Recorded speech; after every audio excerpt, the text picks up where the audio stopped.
अस्सलाम वालेकुम। एक है इसरार गुनाह, दूसरा है तकरार गुनाह। इसरार गुनाह और तकरार गुनाह बज़ाहिर तो दोनों एक जैसे हैं, क्योंकि इनमें गुनाह की रिपीटेशन होती है, बार बार गुनाह किया जाता है, मगर इनमें बुनियादी तौर पर फर्क है।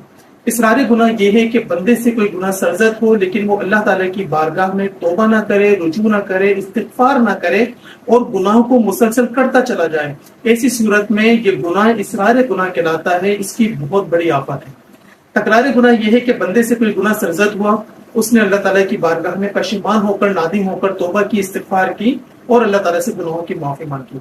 कुछ अरसा वो इस पर कायम रहा, फिर दोबारा उससे ये गुनाह सरजद हो गया, उसने अल्लाह ताला की बारगाह में रुजू किया, इस्तिग़फ़ार किया, नादिम हुआ, कुछ अरसा मामला ठीक रहा, फिर उससे गुनाह हो गया बतकाज़े बशरियत।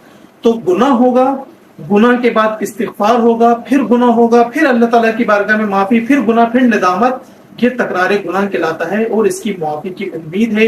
यहाँ तक कि बंदे के गुनाह हदीस के मुताबिक अगर आसमान को छू जाए तो भी उसके गुनाहों की मग़फ़िरत की उम्मीद रहती है। लेकिन जो इसरार गुनाह है उसमें अल्लाह ताला की बारगाह में ना तो निदामत की जाती है, ना तौबा की जाती है, ना रुजू किया जाता है।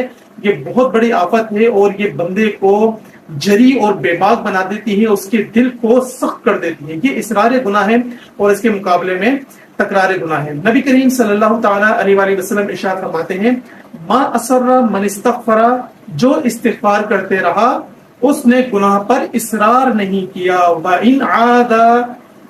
इन आदा फिल यौमी 70 मर्रा, अगरचे वो दिन में 70 मरतबा गुनाह करे। तो एक शख्स से एक ही गुनाह दिन में 70 मरतबा हो, वो 70 मरतबा अल्लाह ताला की बारगाह में इस्तिग़फ़ार करे, तो वो इसरार गुनाह नहीं है, हाँ तकरार गुनाह है और इसकी मग़फ़िरत की उम्मीद है।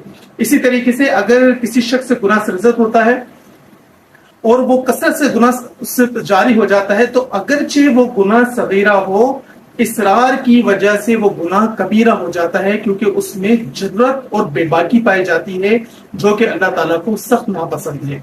लिहाजा हमें अपने तमाम गुनाहों से अल्लाह ताला की बारगाह में तौबा करनी चाहिए। उम्मीद है कि ये फर्क आपको समझ आया होगा।